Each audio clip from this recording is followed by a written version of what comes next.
Sit! What's up? Beat me. Bruce Bogtrotter.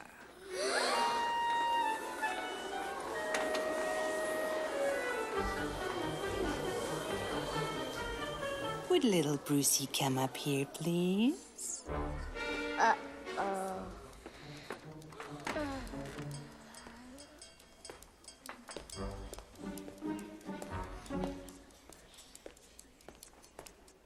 He lives on my block.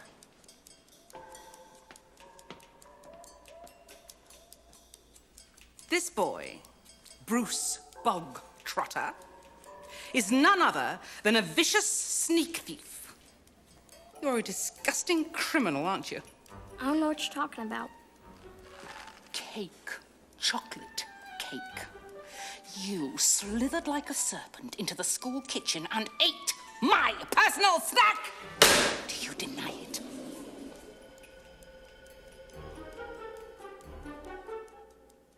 Confess. Well, it's hard for me to remember a specific cake.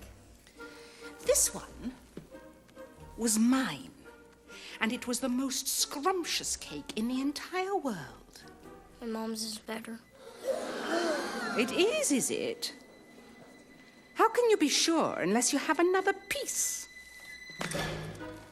Sit down, Bog.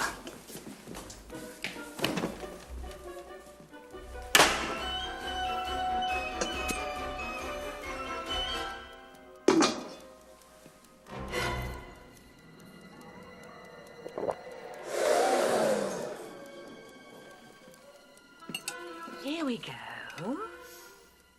Smells chocolatey, eh? Now, eat it. I don't want any. Thank you. Eat it! What on earth is wrong with this woman? What's wrong with her? Being a teacher must be a very humbling experience. I mean, I just wonder how they feel when they step back, especially primary school teachers, when they step back and look at themselves and think, yeah, no, I'm screaming at a 10-year-old. This is very good for my mental health. And I know it's very easy to fall into the trap of thinking, this is just a movie. This is fake. No teacher would be this, ironically enough, childish. But this is actually very real. This is just a hyperbole of what the school system is, the traditional school system. The traditional school system doesn't exist to be a catalyst for critical thinking. It doesn't exist to push children to be more creative, to have a bigger imagination so that they can go out into the world and create new things that will satisfy them, one, and two, benefit the world at large. No. The traditional school system exists to beat creativity out of children. Relentlessly beat it out of children. And sure, there are some traditional schools that try to find a balance. I have to say that. But when I remember back to my experience, teachers like this one were the ones who were seen to be more productive. They were the ones who were seen to get things done. And creativity isn't seen as a good thing, really. They want you to fit within the structure, so you can go out in society and fit within the structure. So that's why when Bruce here eats the cake, it's seen as a bad thing, because you're not following the rules. We're here to teach you to follow rules. Don't eat it. She wouldn't give him cake. It's poison. Something's up.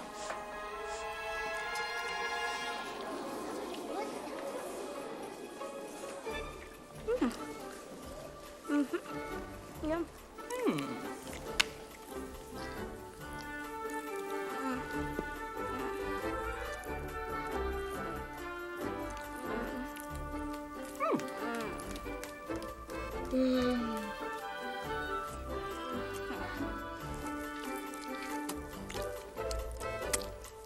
You look like you enjoyed that, Brucey.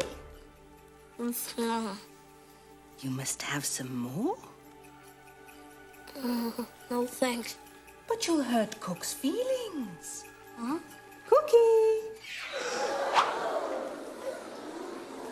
She made this cake just for you to have on your very own.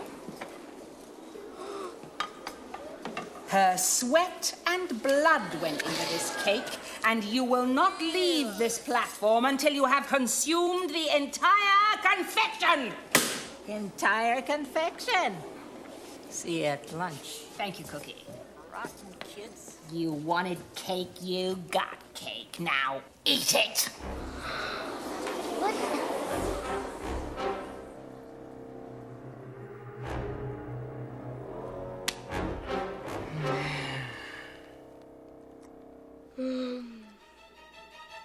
Poor Lucy.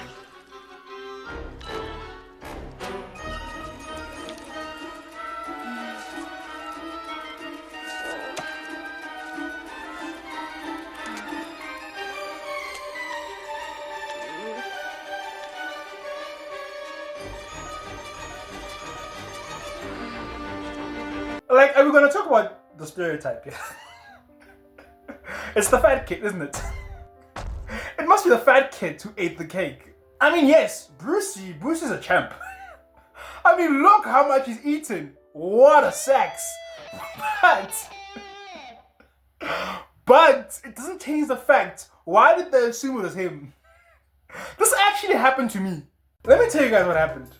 I was a chubby kid in like the 4th grade, and it was a Halloween school party, and we did this challenge where you had to eat a piece of cake, actually, or was it a muffin, or something along those lines, but with your hands tied behind your back. And I was a quiet kid. They never really chose me for much. But today, oh no. Yeah, no, this must be something he must be good at. And sure, I get why humans are prone to stereotypes, to assumptions, because assumptions actually keep you safe a lot of the time. But I might have been chubby, and yes, at large, I ate quite a lot around that time. But I wasn't a quick eater. And in this type of competition, you have to eat quickly. So I almost choked. So don't judge a book by its cover. I feel like this movie is a brilliant example of how adults project their trauma onto children and end up traumatizing those children. Because it wasn't said in the movie, but I can bet money this lady had a horrible childhood. Just horrible. In fact, there's one part in this movie where she denies ever being a child. That's how traumatizing it was.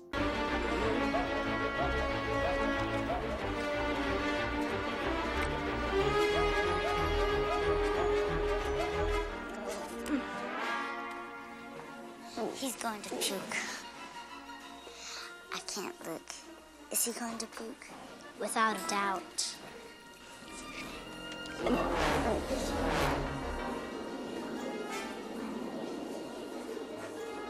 Bruce looks real bad. Give up.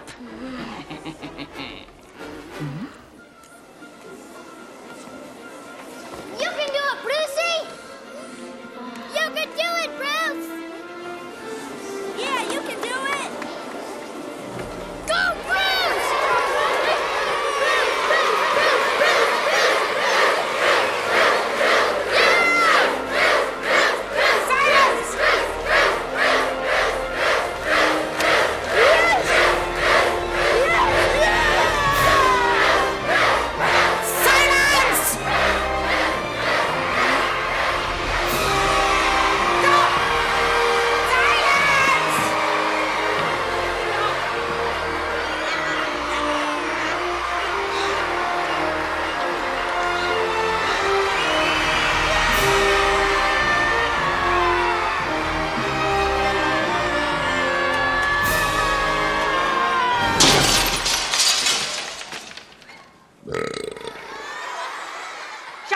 I feel like sometimes the best lessons exist in the simplest of stories. You know, Sometimes you think complex storytelling is where you learn the most fruitful lessons, but I actually don't think so. Take Matilda here. Very simple, very timeless, just an all-around nice story. But it's actually quite insightful and useful commentary on the schooling system. The headmaster represents the rigidity and the frailties of the traditional schooling system, whereas Matilda represents the misunderstood genius or the misunderstood child at large. And I feel like the moral can be understood from two angles here. Parents, pay more attention to what is the right way to raise your children, not just what society tells you is the right way.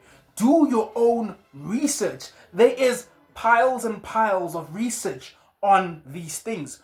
Don't just send children to certain schools because it's the trendy thing to do. That is a horrible reason to send someone who is in such a crucial phase of the development just because it's the trendy thing to do. Because think of this, all the children in this movie have parents who sent them to this horrible headmaster. And two, to the aspiring educators, the aspiring teachers, the aspiring headmasters.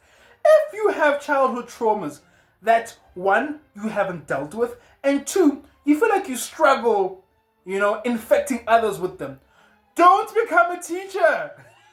I mean,